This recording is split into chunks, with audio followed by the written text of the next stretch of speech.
Well, hello there. Welcome to the July full moon Pay What You Can video reading. So we're going to take a look at what the full moon of July 2024 is going to bring about. Maybe things you should let go of and release, since that is the focus of the full moon.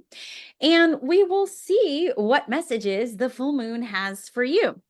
So, I'm going to be pulling some cards here using 3 different decks. One is the Power of Oracle animal cards, and the other one is Magical Mermaids and Dolphins and the Rider Waite. So I just pulled from the Rider Waite, and I got some crazy great cards.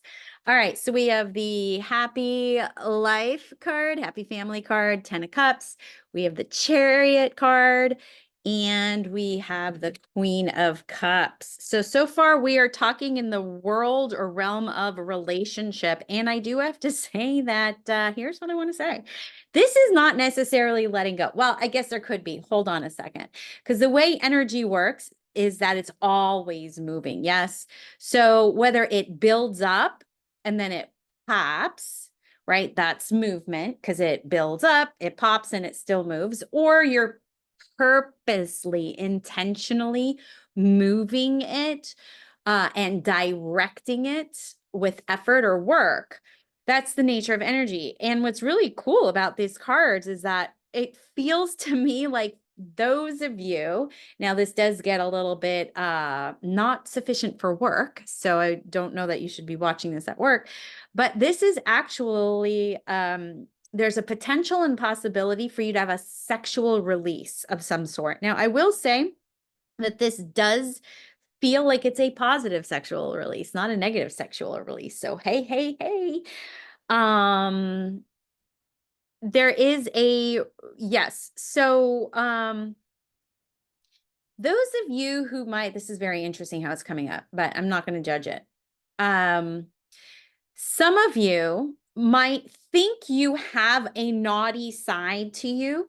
Some of you might think you have a devious side to you. And this is actually a great way to play with that energy of naughtiness, of kinkery, of play, even some BDSM, some control, dominating, being submissive. And if you are in a partnership already, this could bring your relationship closer. So, especially they're saying, especially if you are in a family. So if you're a mom and a dad, this would be a great time for you to do some role playing sexually. I will say that what's also really great about this so far, this is a really positive reading. It's feeling really good. That there will also be an emotional release on top of that sexual, physical, carnal release as well. Um, I think, and this is starting to really feel more specific towards people who are already in relationships. So if you're single like myself, don't be so upset that maybe this isn't for you, because maybe it is, but just maybe not on a sexual level. Or maybe it is on a sexual level if you have someone you can work this out with. So if you're in a situationship, if you have a F buddy, this could work to your benefit. But if you're like me, who is just relationship oriented and doesn't have a partner, you can either do this on your own, hey, or use that energy, which is a lot of what we should be doing anyways, is using that energy for our creativity. So that's how I want to be able to make this more inclusive and include those people who are single and out of relationship, or who don't have that opportunity by being in a situationship or having an F buddy. But it does feel like the benefit, the real true benefit of this is going to be more in the family life. So if you have kids, if you're married, things like that. Let's pull some more let's pull some more cards. I'm going to use the magical mermaids and dolphins deck here. See if there's a different message or if it's just deeper. It's important to, this actually goes really well. It's watch your thoughts. It's important to only think about what you desire and not what you fear. So the naughtiness that I was talking about, the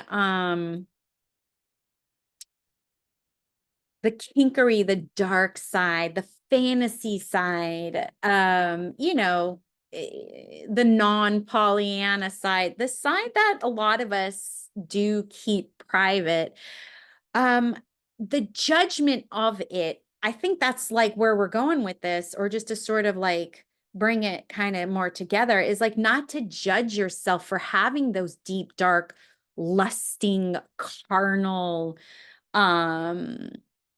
feelings. And maybe it's just simply as that. It's like coming in, when you are authentic with your feelings, and we all have a sexual side, as well we should. We are human beings. You're not wrong for wanting or desiring your partner. You're not wrong if you're single for wanting or desiring somebody to have sex with. But there's some sort of judgment that is coming around that also needs to be released. So in addition, this could be like the emotional side, right? Energy and motion is that if you're fearing or you're concerned or you're worried about your dark thoughts, your naughty, kinky thoughts, you actually could be judging yourself and holding yourself back. And on this full moon, this is a really great moon energetically for you to release and let go of all judgment that you should be perfect and everything should be nice and neat in a nice, neat, tidy box. Now, if I'm not talking to you, then I'm not talking to you, but this is how it's showing up for this full moon. So don't judge yourself for wanting to be sensual and sexual and just like feel another person's body, their skin. If you have the chance, do it. And if you don't, that's fine, but just don't judge yourself because you have the desire. Now, if you're judging yourself because you have the desire, you have a partner and you're afraid, you need to let that go, people. You need to let that go. Okay. Stay optimistic. Your dreams are coming true. Don't quit right before the miracle occurs. So this could actually be a message for somebody who keeps themselves sexually on the DL. Like, it's okay to have sex. It's okay to be lustful as long as it is managed and it's contained and it's not running you, right? Because then your soul is out of control. Your higher soul is out of control. It's okay for you to use your sensuality. Sensuality leads to sexuality. Okay. It's okay to use your sexuality, the energy of it, to get what you want. It's a very powerful energy. I'm not telling you to go out there and manipulate people, but if you are feeling sexy or you're feeling really connected to yourself and you're just like, "Grr, baby," like you turn yourself on, and you don't have an outlet for that, use it in your creativity. Stay optimistic. Don't judge yourself for having or wanting or feeling these things, okay? I would say lean into them as long as you are not out of control. Obviously, you can get out of control, right? So now I'm going to look into the Power Animal Oracle cards. And it says links, discernment, look beyond immediate appearances.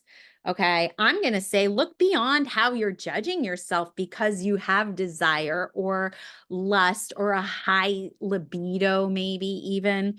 Look beyond the just what is. There's more to you than this. If you're judging yourself negatively, that you're too sexual, maybe you're not sexual enough, or you feel you're not attractive, or you're like, you always attract the wrong kind of people, but that's not what you want.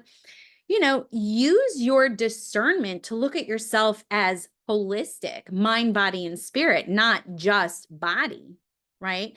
There's more to you than just your desire. There's more to you than just what you want or need, okay?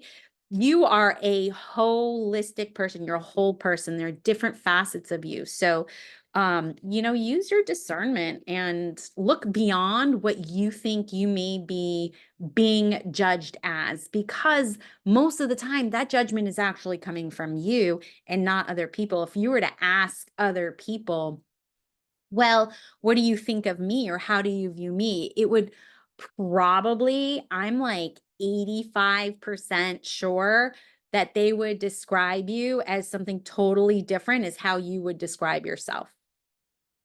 Okay, so stop judging yourself. All right, last card here for this reading is going to be foresight, giraffe. You are able to see what's in store for the future. All right, so here's how I want to play this in. If we have resistance or built up or pent up energy, remember the nature of energy is always to be moving, right? So what happens when you do have, a sexual release is that the energy builds up and then it pops and then it's able to move freely. And then, like, for example, if it were a pimple, right? You might feel a pimple first. You may not see it, but you can feel it. And then a day or two later, you start to see a red bump. And then even later, you start to see like a white head. And then it pops and then it scabs and then it starts healing, right? So things can't necessarily heal until you release and let it go. So, so when we're blocked or clogged, there's no forward movement, right? Now, if you're watching this, I'm pretty sure you have high sensitivities to energetic shifts, okay? So this means that if you are some way judging yourself in a negative way because of your sexuality or how you think your sexuality should be, shouldn't be, or you're just having sexual issues or whatever, moving that energy through, so either through, a sexual release, or maybe even getting some help with a therapist or talking to a friend and just getting up pent up energy out. The whole point is it's really hard to see anything clearly when there's a block in front of you. Yes. So you are able to sort of get a clearer direction and be able to see any paths that are coming up for you if you release resistance. So if there is a part of you or someplace within you that is hung up on sex, sexuality, this, again, I'm just going to say that this is a really great moon to release those thought forms, release those energies that are stuck in your auric field or even in your chakras. So if that means maybe perhaps you've had sexual trauma in the past and you never really dealt with it, or you did deal with it, but more layers are coming up, or you're just plain old horny and you just need to get it out. The full moon is all about release and letting go. So it's time for you to release this and let this go so that you can see the future, or at least foreshadow potentials of where you want to access and what you want to create in your life. So all in all, actually, this is a really cool full moon. It is confronting in the areas of sex, sexuality. So if there's any confusion on any level, this is a really great time to start exploring, releasing, and letting go. Okay. So that is your full moon, pay what you can video reading. Thank you so much for supporting this. I appreciate it. I hope that you appreciate this and you can find value in this. So the July full moon, I believe, I don't have my notes in front of me and I've just been running around. So I believe it's July 21st. I believe it's Sunday. I can't remember what time it crests. I have to go back and look. So forgive me for not knowing it off the top of my head, but we're usually in full moon energy 2 days before and 2 days after. So you get a good 5 days of this energy. So if you're watching this in advance before that 2 day period, then it crests, and then that 2 day period after, you can kind of know that this is kind of coming up for you, or this is coming up for all of us, not just you, but this is what's on deck. Okay. I think that's it for now. It does feel like that's everything. Yeah, so just stop judging yourself as being wrong or something's wrong. Nothing is wrong. It's just a release. It's time to let go of any confusion around sex or sexuality. If you have the opportunity for a sexual release, go for it. Um, that's pretty much it. So I hope you have a wonderful full moon, and I'll see you for the full moon reading next month. And of course, next month's astrological element video readings. Now, take care of that wonderful, beautiful heart of yours, and I'll see you on the flip side.